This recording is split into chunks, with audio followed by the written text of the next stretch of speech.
Bienvenidos a este programa especial de France 24.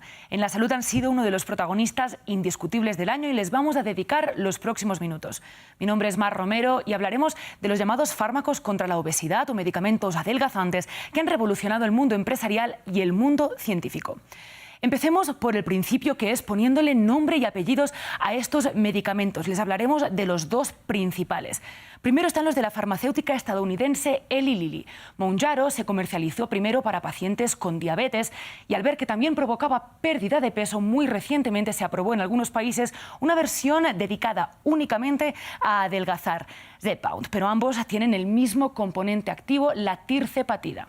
Lo mismo sucedió con los medicamentos de Novo Nordisk, una farmacéutica danesa. En su caso, comercializaron primero en varios países la semaglutida, en la versión de Ozempic para regular la diabetes y en la versión Wegovy para perder peso. Los estudios sobre los que se basan las aprobaciones de estos medicamentos muestran, en el caso de la tirzepatida, que después de 72 semanas los pacientes pierden un 15 o un 20% de su peso corporal, según la dosis, acompañado de dieta y de ejercicio. Y en el caso de la semaglutida vemos datos muy similares, en supuestos también muy parecidos. Y además, estudios más recientes señalan que los beneficios no se limitarían a adelgazar, sino también, por ejemplo, reducir en un 20% los accidentes cardiovasculares después de tomar el medicamento durante casi 3 años. Pero, ¿cómo funcionan?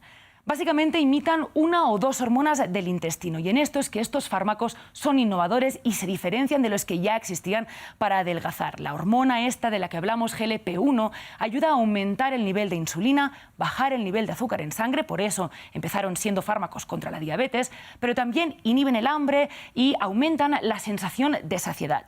La tirzepatida de Eli Lilly imita, en cambio, dos hormonas, tanto el GLP-1 del que hablamos como el GIP, y al ser dos parece que reporta efectos más fuertes, también por parte de los efectos nocivos. Y en eso ambos fármacos, la verdad es que los comparten. La mayoría son complicaciones intestinales, como náuseas, como vómitos, ¿no? Son los efectos más leves, pero también los más recurrentes. Para hacernos una idea, en uno de los estudios de la semaglutida, un 16% de las personas que tomaban el medicamento dejaron el experimento por los efectos adversos.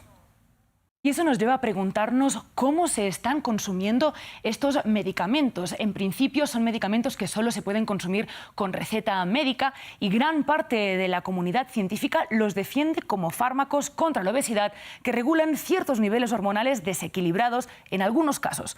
Pero por otro lado, las etiquetas de medicamento milagroso para adelgazar están provocando una compra desaforada de estos productos con motivos que muchas veces van más allá de la salud. Millones de menciones se acumulan en redes sociales. La mayoría comparten experiencias positivas sobre cómo han perdido peso gracias a estos medicamentos inyectables. Las Kardashians empezaban a utilizar los medicamentos inyectables para la pérdida de peso, que se han ganado el apodo del fármaco milagro de Hollywood, a raíz de la difusión que le han dado estrellas y personalidades. Ahora hay un medicamento para bajar de peso aprobado recientemente por la FDA. Pero no sé qué es lo que hace, pero está todo el mundo hablando de esta inyección. ¿Por qué es bueno para perder peso? Un cambio de juego. La fiebre también ha alcanzado el mundo científico. La prestigiosa revista Science nombró estos fármacos el descubrimiento del año. Sabemos que son los fármacos que llamamos game changers, los que ya nos cambian la paradigma en obesidad, porque realmente es darle al paciente lo que le faltaba. Estos fármacos son péptidos estimulados, intestinales estimulados por nutrientes. Estos son reequilibrar la biología, es lo que está alterado en la obesidad. Y el GLP-1 es uno de los factores de las hormonas fisiológicas saciantes a nivel cerebral. Entonces, por eso actúan bien, porque ahora se ha entendido bien de que va al menos una gran parte de un tipo que es uno de los más importantes de la obesidad. Sin embargo, en una sociedad donde reina la presión estética, ¿qué precio tiene adelgazar a cualquier costo? Gran parte del consumo de estos medicamentos se da al margen de la prescripción médica, o incluso dentro de las consultas se receta a personas que no siempre lo necesitan. No son para todos, porque no hablamos de una única obesidad. Hay obesidades, hay varios tipos y así vemos que no todos responden a estos fármacos, porque a lo mejor pasa que hay muchas personas que con un peso relativamente normal que se pinchan 2 dosis porque tienen una boda de aquí un mes y no caben en el vestido. Pues cuidado, porque ahí pueden aparecer las complicaciones graves. Un uso responsable sería dentro de un equipo multidisciplinar formado para ello, que dirija también los ajustes nutricionales y que luego pueda hacer un seguimiento, porque pueden aparecer complicaciones. Aunque gran parte de la comunidad científica ve con esperanzas estos medicamentos, recuerda también que el exceso de grasa corporal, a veces malentendido como sobrepeso, está estrechamente ligado con factores sociales y desigualdades que no se pueden solucionar con una inyección. La fama de estos medicamentos ha desencadenado, sin lugar a dudas, uno de los fenómenos farmacéuticos de la última década y probablemente de la que vendrá.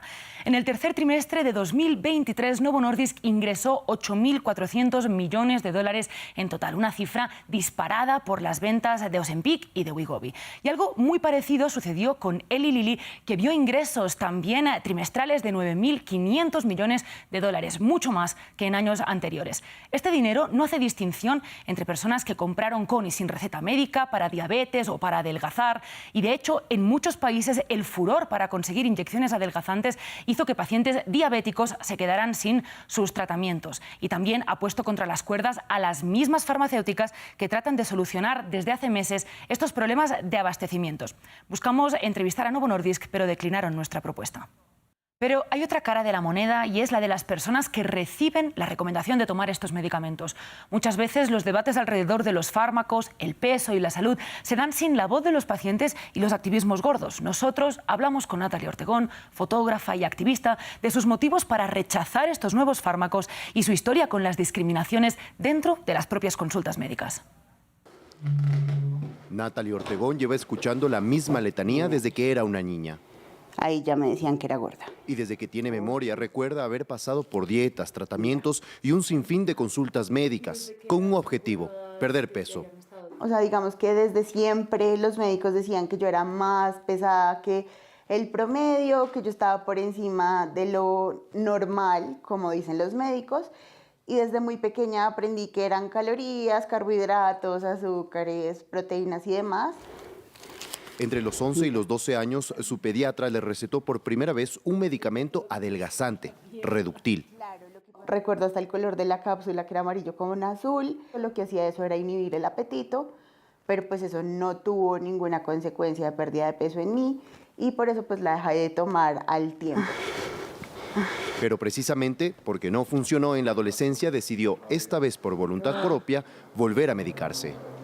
Y mira, en esa época, 14, 15 años, se puso muy de moda la sibutramina, este medicamento que prometía pérdida de peso milagrosamente. Además era, te tomas la pastilla y vas a ser delgada. Y pues eso era algo revolucionario en mi mente, porque yo decía, llevo toda la vida intentando perder peso y están diciendo que hay una pastilla que te garantiza eso, pues yo la quiero. La tomé por un tiempo a escondidas, nadie sabía que yo estaba tomando sibutramina, y tuvo efectos adversos conmigo. Natalie habla de tristeza profunda y de alteraciones anímicas. En 2010, el medicamento se dejó de vender en la mayoría de países por ser demasiado nocivo para la salud.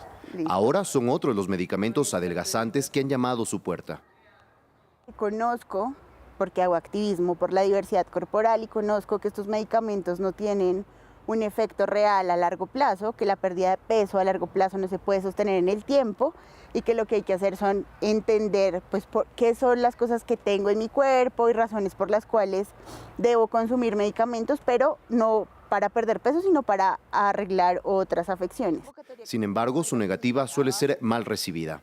Un médico me mandó a psiquiatría porque él consideraba que una persona gorda era imposible, que no quisiera dejar de serlo. Ahora, más de 20 años después de tomar la primera pastilla adelgazante, Natalie Ortegón es fotógrafa y retrata precisamente la diversidad para hacer los cuerpos, como el suyo, más visibles. Y es que en un programa alrededor de los medicamentos adelgazantes no podemos dejar de hablar de la gordofobia que impregna nuestra sociedad y del papel que pueden jugar estos fármacos. Para profundizar nos acompaña Paola Sabogal, nutricionista y doctora en psicología especializada precisamente en estos temas. Doctora, primero, ¿cuál ha sido su experiencia con estos clientes o personas a su alrededor que toman estos medicamentos? Bueno, cuando hay administración de estos medicamentos, yo principalmente he visto dos efectos. Unos los podemos ubicar como un poco en la dimensión física, que tienen que ver con náuseas, vómito, todo el malestar gastrointestinal, e incluso mucha aversión a la comida, ¿no? Muchas personas llegan incluso con consumos alimentarios muy riesgosos porque son muy bajos, pero esto no se suele considerar porque qué bueno que están en una pérdida de peso, ¿no? Lo celebramos. Cuando digamos, aversión a la comida termina produciendo una pérdida de peso, lo más común es que cuando se termina la administración del medicamento, hacen una reganancia de peso y entran un poco en este efecto yo-yo, ¿no? Que el weight cycling, que está definido en la literatura, que además produce efectos nocivos en la salud. Dentro de ese espectro mental, que es como la otra parte de la moneda, pues también se encuentran personas que desarrollan síntomas depresivos sin haberlos tenido en ningún momento de la vida y hasta pensamientos de ideación suicida como resultado de la administración del medicamento. Doctora, tenemos instalado en nuestra mente que estar gordo es estar enfermo y viceversa. Otras corrientes tratan de cambiar la perspectiva diciendo que no es el peso, sino un exceso de grasa corporal. ¿Qué opina usted de esto? Bueno, la verdad es que si nosotros nos preocupamos y revisamos realmente la evidencia, lo que tenemos es que sí, hay unas correlaciones entre el peso corporal y la salud, hay unas correlaciones entre la grasa corporal y la salud, pero también están las mismas correlaciones entre el estigma de peso y la gordofobia y la salud. Y no podemos saber en realidad cuál de los factores es lo que está produciendo un deterioro en la salud de las personas que tienen cuerpos más grandes. Entonces, si realmente estamos pensando en, oye, ¿cuál es la calidad de salud o cuál es el rango de salud que tienen las personas delgadas versus las de cuerpos más grandes? Vamos a tener que empezar a investigar también cuál es el efecto del estigma de peso y de la gordofobia que termina afectando en muchos grados su salud. Claro, y precisamente sobre eso le quería preguntar, ¿no? Hablamos de esta gordofobia, de este estigma, ¿qué impacto tiene sobre la salud? ¿Y es casi más dañino de pronto que el mismo peso? Absolutamente, absolutamente, porque digamos que en niveles de evidencia tenemos evidencia de correlación del peso, igual de correlación de la gordofobia. No podemos establecer una causalidad como tal en ninguno de los dos, en que hay unos deterioros claros en la salud. Sin embargo, sí tenemos una evidencia causal de que cuando los profesionales de salud ejercen estigma de peso, ejercen gordofobia en la consulta médica, hay negligencias, hay retrasos en la atención, hay efectos iatrogénicos de la atención que se producen directamente por la gordofobia. Entonces sí que es un elemento que está deteriorando la salud de las personas de una manera muy contundente. Pues esperemos que estas palabras no caigan en saco roto. Cerramos aquí esta entrevista y cerramos aquí también el programa sobre unos medicamentos que por suerte o por desgracia han llegado para quedarse y de los cuales escucharemos hablar seguro mucho más. Pero mientras tanto, sigan con nosotros en France 24.